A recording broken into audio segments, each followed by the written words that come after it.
Joliba Afternoon News. Les questions sont nombreuses dans l'esprit des Maliens quant à la possible arrivée du groupe de sécurité privé russe Wagner. Alors, viendra ou viendra pas? Il en sera question dans cette édition.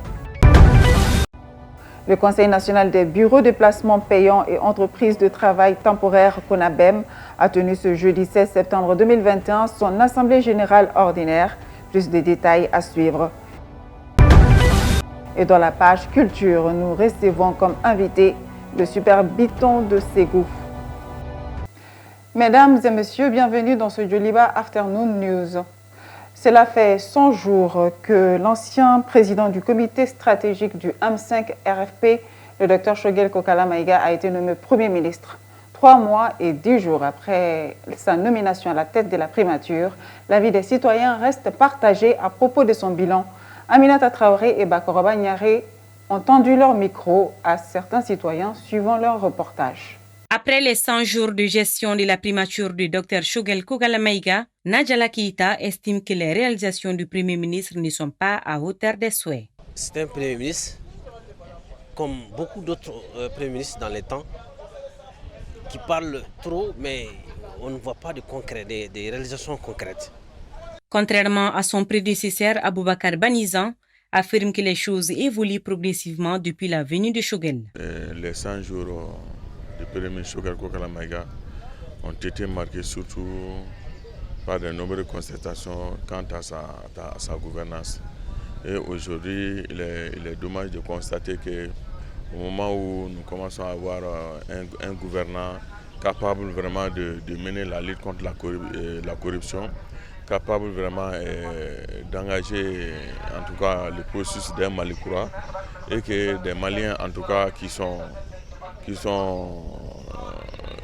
depuis un certain temps qui ne se voient pas aux affaires manipulent l'opinion contre ce Premier ministre-là. Cependant, ces citoyens proposent d'éventuelles solutions qui doivent être les priorités du Premier ministre. Si on prend 100 jours de gestion, on peut dire c'est court ou long.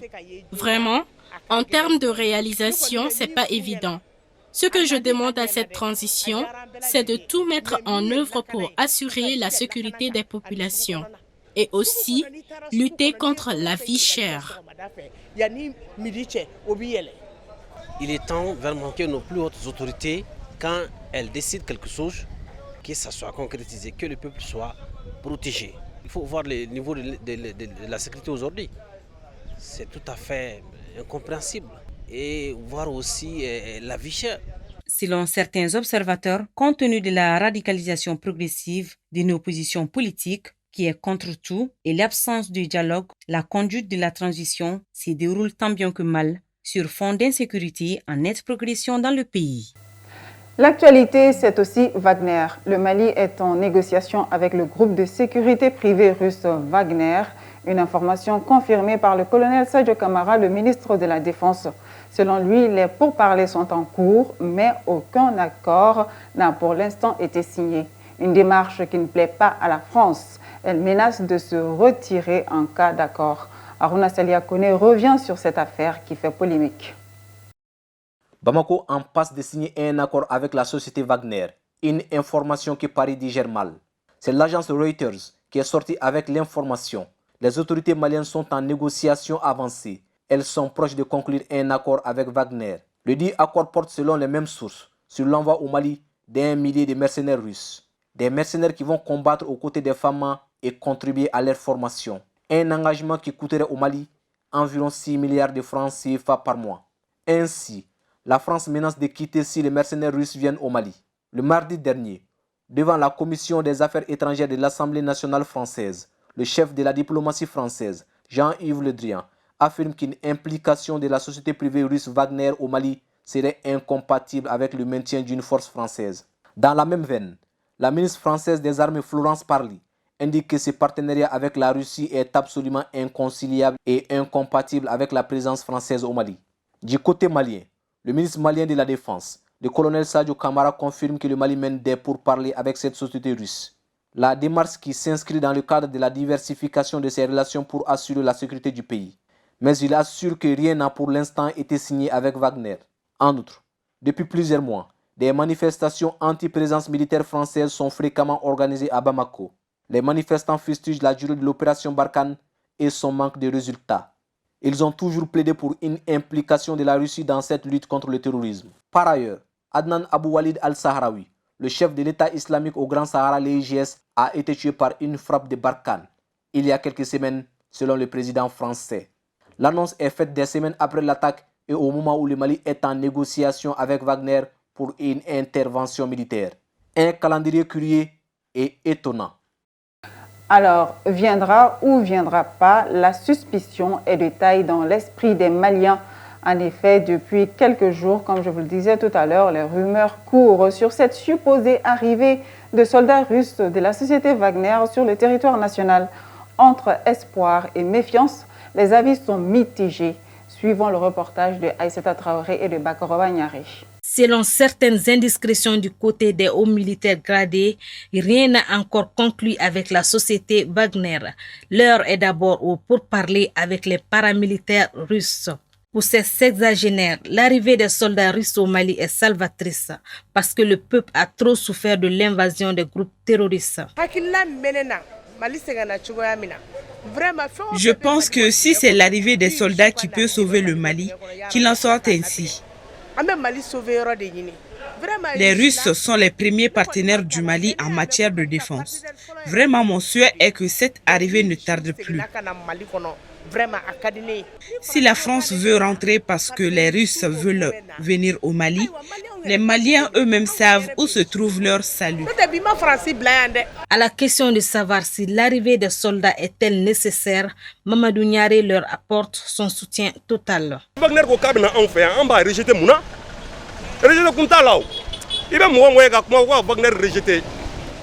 Si la société Wagner veut venir au Mali, je ne vois pas où se situe le problème.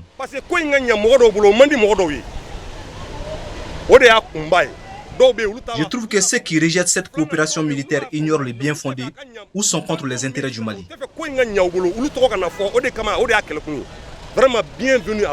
Toutefois, pour ceux qui doutent encore du bien fondé de la venue des soldats russes, notre interlocuteur les rassure.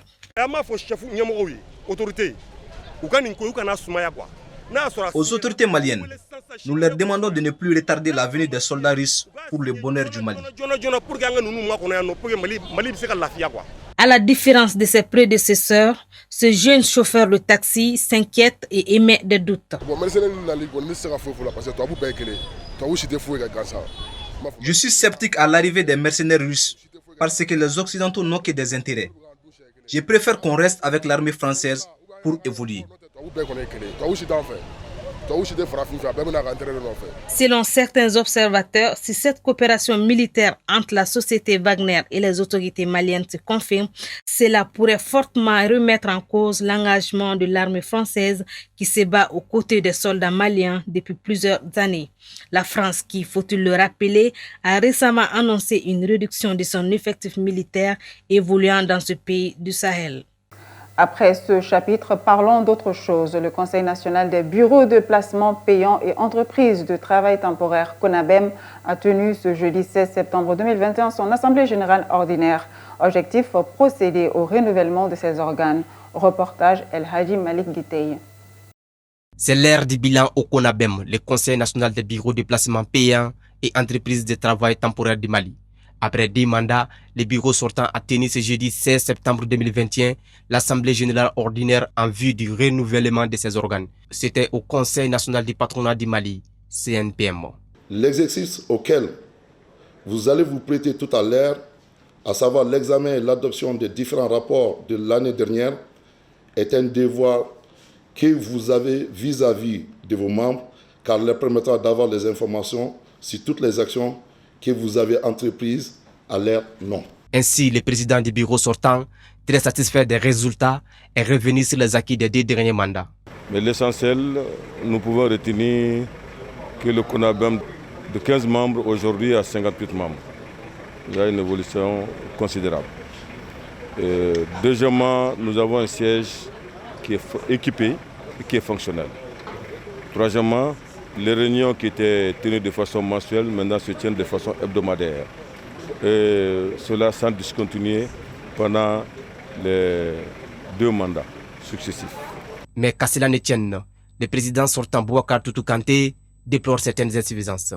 Il y a beaucoup d'agréments qui ont été distribués par l'administration du travail qui n'exercent pas, ou bien qui exercent plus ou moins dans l'illégalité et qui rejaillissent de façon négative sur l'image de tous les cabinets privés d'emploi.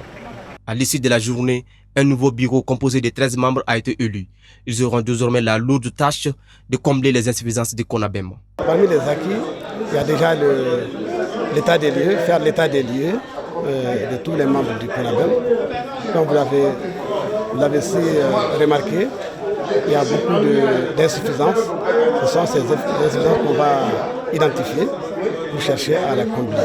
Le ministre de l'Emploi et de la Formation professionnelle, présent à la cérémonie d'ouverture et visiblement satisfait du travail du CONABEM, a rassuré le soutien de son département pour les futures actions.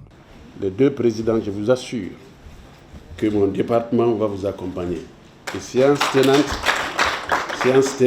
parce que vous avez souhaité travailler avec les autres agences de mon département, séance tenante, je vous dis que mes alliances vont vous contacter pour faire une réunion de travail et voir comment on peut cibler davantage cet accompagnement. Créé en 2006 grâce à l'appui de l'ANP, l'Agence nationale pour la promotion de l'emploi, le Conseil national des bureaux de placement payants et entreprises de travail temporaire CONABEM a plusieurs objectifs, notamment la promotion du placement et du travail temporaire, de l'emploi et de la formation professionnelle. Pour cela, la structure mène plusieurs activités qui sont entre autres l'organisation ou la participation aux colloques, séminaires ou ateliers de formation concernant tous les domaines de l'emploi et de la formation professionnelle au Mali et la publication d'articles, d'enquêtes et de travaux spécifiques. À la Maison de la Presse s'est tenue dans la matinée de ce jeudi 16 septembre une conférence de presse en prélude à la 4e audience publique de la Commission Vérité, Justice et Réconciliation CVJR. Adama Sanogo nous fait le point. Dans le but de promouvoir la reconnaissance nationale aux victimes et leur rendre leur dignité, la Commission Vérité, Justice et Réconciliation CVJR organisera sa 4e audience publique non judiciaire ce samedi 18 septembre 2021. Cette 4e va porter sur les 3 thèmes précédents des 3 audiences passées. Cette audience sera consacrée aux 3 premiers thèmes, c'est-à-dire les atteintes au droit à la liberté, c'est-à-dire les détentions arbitraires, arrestations arbitraires, séquestration, les atteintes au droit à la vie et à l'intégrité physique, meurtre, torture, assassinat, et la 3e audience sur les disparitions forcées. Durant cette 4e audience de la Commission Vérité, Justice et Réconciliation, CVJR, 17 victimes vont témoigner. On les prend à partir de notre base de données de 20 500, mais c'est seulement 17 personnes qui vont pouvoir témoigner. Toutes les dépositions au niveau de la Commission Vérité, Justice et Réconciliation, CVJR, ne seront pas prises en compte. Ce que déplore Ousmane Oumarou Sidibé. Vous savez que nous avons aujourd'hui plus de 20 500 dépositions de victimes au niveau de nos antennes. Or, chacune de ces audiences, nous pouvons faire témoigner qu'après 11, 12, 13 victimes, leur témoignage est représentatif de l'ensemble des victimes. Créée en 2013, la Commission Vérité, Justice et Réconciliation CVJR a pour mission de contribuer à l'instauration d'une paix durable à travers la recherche de la vérité, la réconciliation et la consolidation de l'unité nationale et des valeurs démocratiques. Et voilà, nous y sommes, la page culture, avec comme invité le super Biton de Ségou, comme je vous le disais dans les titres. Messieurs, bonjour. Bonjour. Merci d'avoir répondu à notre invitation. Nous sommes très heureux de vous recevoir. C'est un plaisir. Est-ce que vous pouvez vous présenter à nos téléspectateurs? Bon, moi, je m'appelle Mamadou Sissoko, dit Maman. Je suis chef d'orchestre et guitariste soliste. Moi, c'est Modibo Djaradi Bebel, clavier. Et voilà, le super Biton de Ségou, né de la fusion de plusieurs orchestres régionaux au milieu des années 60. Le super Biton de Ségou s'est fait connaître du grand public malien lors des Semaines de la jeunesse, où il a raflé plusieurs prix de 1964 à 1968. Sa reconnaissance nationale arrive en 1970 pendant la première biennale culturelle instaurée par l'ancien président Moussa Traoré. L'orchestre remporte le premier prix des orchestres du Mali en 1966 et la première biennale nationale en 1970. Le groupe triomphe ensuite au biennale national de 1972, 1974 et en 1976. Il est déclaré hors compétition et nationalisé. C'est là grâce à son talent tant au niveau vocal qu'au niveau technique. Le Super Biton de Ségou a toujours été reconnu comme l'un des meilleurs orchestres du Mali depuis les années 70. L'orchestre joue sur plusieurs grandes scènes, notamment à Dakar, Abidjan, Lagos, Alger, Angoulême, au Festival de jazz de Nancy, en Allemagne de l'Est et de l'Ouest, ainsi qu'à Paris. Après une dizaine d'années d'absence et la disparition de plusieurs de ses membres, le Super Biton de Ségou revient rajeuni. Il se produit ce vendredi 17 septembre dans la soirée sur la scène de l'Institut français du Mali. Voilà, c'était un résumé qu'on a essayé de faire pour présenter le groupe. Ça fait une dizaine d'années et vous signez votre retour ce soir, vendredi 17 septembre à l'Institut français du Mali. Pourquoi ce retour maintenant sur la scène après des années d'absence? Bon, effectivement, on n'a pas fait 10 ans d'absence. On joue. Peut-être sur le plan discographique. Oui, par occasion. Voilà. Oui, par occasion. D'accord. Parce que nous avons recruté des jeunes qui jouent avec nous pour que les bidons ne disparaissent pas carrément. Et ce soir, vous êtes sur la scène de l'Institut français. Dans quel état d'esprit vous trouvez-vous à quelques heures de ce retrouvaille avec le public? Moi, avant de parler Super Biton, je rends hommage à tous nos amis disparus. Parce que comme on dit, c'est les meilleurs qui partent les premiers. Ils nous ont laissés. Il nous arrive de quitter chez nous, de mettre le démarreur et de ne pas savoir où aller. Tellement Ségou est devenu vide pour nous. Tous nos amis sont partis. C'est Dieu seul qui peut faire ça. Oui, c'est pas facile. Paix à leurs âmes. Ok. Nous remercions la population de Ségou qui nous a toujours supportés. Toujours. Et un clin d'œil à Dave. Et quel est votre état d'esprit? Dans quelques heures, vous allez retrouver un public pressé de vous retrouver à l'Institut français. Vous êtes prêts? On va recevoir la génération Biton. Qu'est-ce que vous prévoyez pour eux? Le Biton. Le Biton dans son savoir-faire. Dans ses titres. Voilà, dans ces titres. Les anciens titres, par exemple, qui n'ont... Parce que nous savons qu'à Bamako, il y a une génération Biton. Ça existe. Il y a même des jeunes qui adhèrent. Des jeunes dont ce n'est pas encore la génération mais qui adhère. Et parlant justement de génération, le nom du groupe c'est Super Biton de Ségou. Oui. Pour les anciens, ils doivent connaître l'histoire, mais pour les plus jeunes, Biton, pourquoi ce nom Biton, Super Biton? D'abord Biton, c'est le monsieur qui a créé Ségou. C'est le fondateur de Ségou. Super parce que l'orchestre était supérieur aux yeux de celui qui nous a nommés. C'était Zoumana Sako. Il a trouvé que c'était super et que ça venait de Ségou. Ce que le groupe fait était super. Super Biton. Voilà. D'où le nom Super Biton. Oui. Et en plus de ce retrouvaille avec le public auquel vous préparez de faire du biton comme vous savez le faire, quels sont les projets du groupe? Quels sont les projets dans les jours à venir? Le projet du groupe, c'est l'Institut français Paris et Bamako. Ils ont organisé une tournée régionale pour nous. La Côte d'Ivoire, la Guinée-Conakry, le Sénégal, le Togo, le Niger et le Burkina Faso. Et cette tournée, c'est à partir de quelle date à quelle date? Bon, cette tournée, après le concert de ce soir, donc ils vont organiser, choisir les dates, après ils nous informent. D'accord, donc un agenda assez chargé en tout cas. Voilà, assez chargé, effectivement. Oui. D'accord, je ne sais pas si vous avez un dernier mot à l'endroit du public, si vous voulez ajouter quelque chose, sinon nous sommes quasiment au terme de cet entretien. Bon, ben, nous sommes venus quand même pour faire plaisir. Et on espère qu'on y arrivera. Et que le public aura satisfaction. Alors, oui, M. Sissoko. Inch'Allah, ce soir quand même, en tout cas, vu notre âge, on n'a pas baissé les bras. Quand même, on tient. Et le public saura qu'on tient jusqu'à présent. Et le rendez-vous, c'est ce vendredi 17 septembre à l'Institut français. Voilà. Merci encore d'avoir répondu à notre invitation. Ça nous a fait énormément plaisir. Merci. C'est nous qui vous remercions.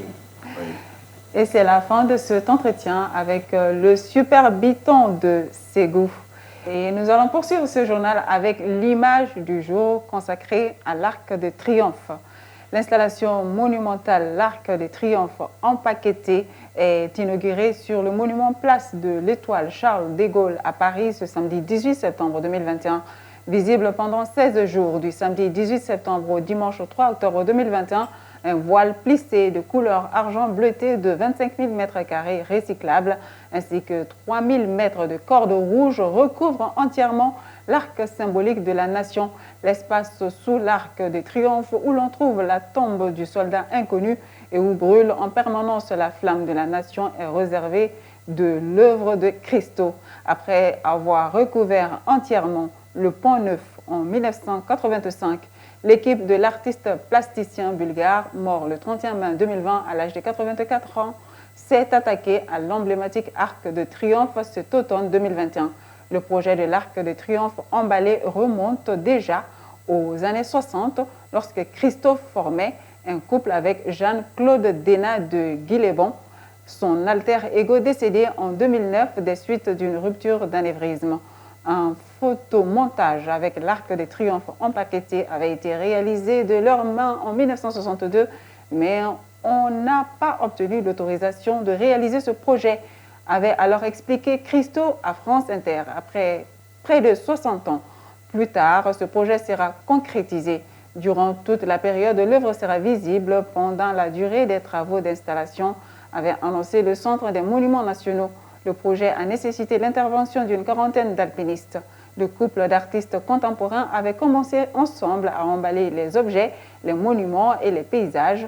Du 22 septembre au 7 octobre 1985, Jeanne-Claude et Christo emballent le Pont Neuf de Paris, plus vieux pont de la capitale, dans un polyester ocre jaune. Dans un communiqué, Christo, 83 ans, se disait impatient de travailler à nouveau à Paris. 35 ans après que Jeanne-Claude et moi avons emballé le Pont Neuf.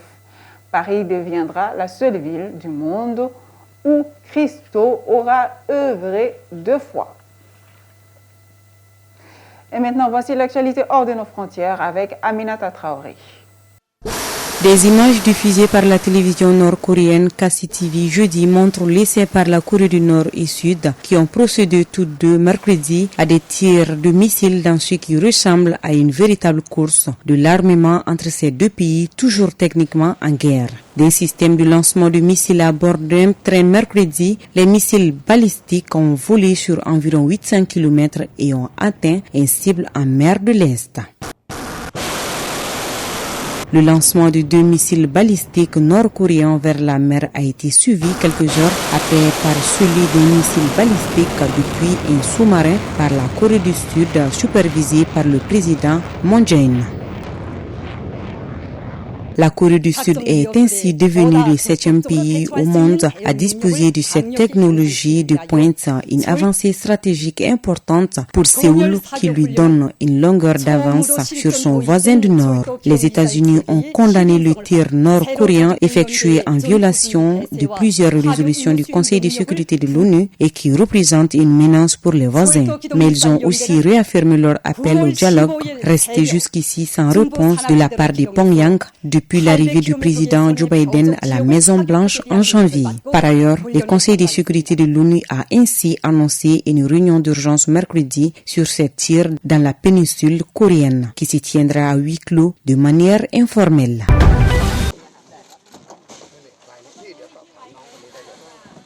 Des jardiniers potagers et mini-mars accueillent des grenouilles. Les toits et capots de taxis abandonnés ont trouvé une nouvelle vie à Bangkok. Sur un parking à ciel ouvert de l'ouest de la capitale thaïlandaise, des pousses vertes arrosées par les pluies des moussons jaillissent de la croiserie de plusieurs rangées de taxis roses et oranges typiques de Bangkok. Compte tenu de cette situation, les responsables des taxis ont trouvé comme solution de transformer ces véhicules en cimetière de taxis potagers, témoigne ici un patron de la compagnie du taxi. C'est notre dernière option. Nous devons faire pousser des légumes sur les toits de ces taxis. Certains de ces taxis ont encore environ 17 923 à 20 484 euros de prêt automobile impayés empruntés pour la première fois en 2019-2020. Mais ils sont juste délaissés ici. Alors, nous nous sommes dit que nous allions faire pousser des légumes et élever des grilles sur les toits de ces taxis, justement pour faire nourrir nos employés.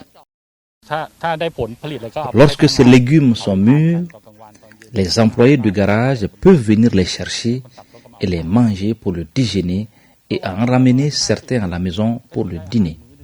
Nous les distribuons également à nos chauffeurs de taxi. Les dirigeants d'Afrique de l'Ouest se réunissent à Accra pour prendre des décisions éclairées après les retours d'une délégation adressée à Conakry qui a rencontré le chef des putschistes en Guinée, le lieutenant-colonel Mamadi Doumbouya. Nana Akufo-Addo, président ghanéen et président en exercice de la CEDEAO, s'exprime. La délégation de la CEDEAO s'est rendue en Guinée vendredi 10 septembre. Elle a rencontré les chefs militaires et a vu le président Alpha Condé dans son lieu de détention. Ils nous ont fait un rapport qui sera la base de nos délibérations dans cet urgent sommet sur la Guinée.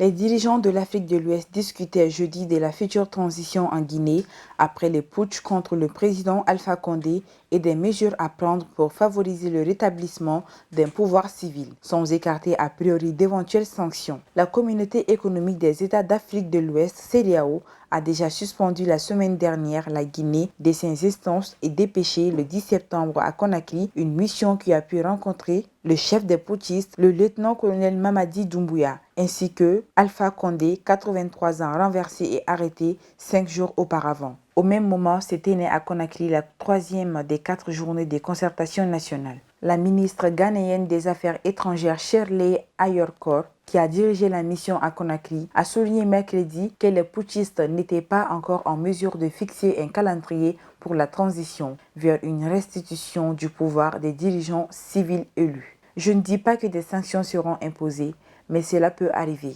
a-t-elle prévenu. Des bottes de Rocky au célèbre bandeau de Rambo, quelques dizaines d'objets et de costumes issus des films les plus célèbres de Sylvester Stallone sont exposés à Londres dans le cadre d'une vente aux enchères de plus de 500 souvenirs issus de la collection personnelle de l'acteur américain. Lee Douglas, un fan de Sylvester Stallone, se prononce. J'ai entendu parler de la vente aux enchères qui se trouve coïncider avec mon 40e anniversaire, ce qui pourrait être assez dangereux. Je suis un grand fan de Sylvester Stallone. J'ai eu le plaisir de le rencontrer, lui et sa famille, à plusieurs reprises, et c'est une célébrité qui ne déçoit pas quand vous le rencontrez. Il est tel que vous voulez qu'il soit, ce qui est fantastique. Il y a des pièces fantastiques ici. Je pense que les objets les plus intéressants pour moi sont les carnets de travail qu'ils ont ici avec les notes et les plans concernant ces films. Et ce sont de toutes les petites notes, les petits détails, mais à un moment si poignant des films. Et quand il les a écrits, ça ne signifiait sans doute pas grand chose à l'époque. Mais ça a pris un sens tellement important pour tellement d'années. Et c'est tout pour ce Joliba Afternoon News. Merci de l'avoir suivi. Bonne suite de programmes sur Joliba TV News.